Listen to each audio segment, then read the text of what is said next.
जंगल दिनों रात।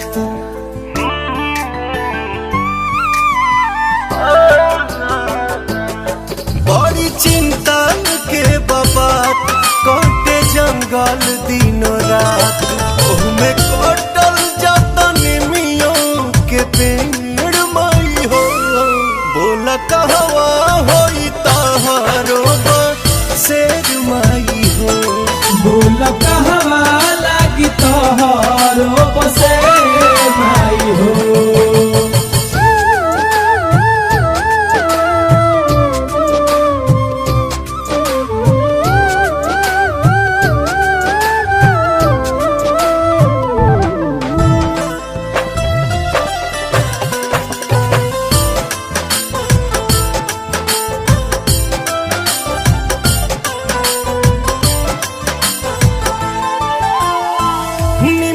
यदि धरती से हटिए नु जाई तो कथी बझुलनवा तोहके झुलाई हुए माई।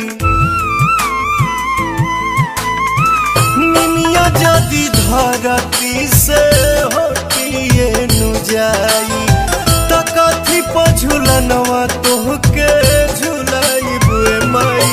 लोगवा काहे बेसाहे तोहसे रे माई हो। आखिर कहवा होई तहारो बसेर माई हो। बोला कहवा लागी तोहरो बसेर माई हो।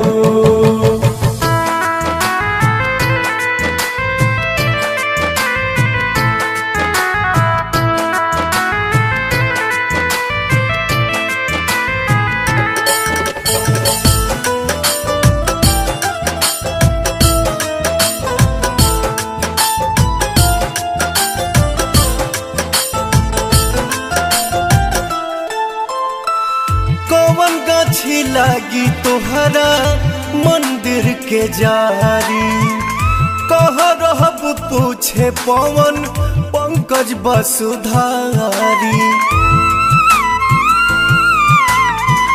कौन गाछी लागी तोहरा मंदिर के जारी।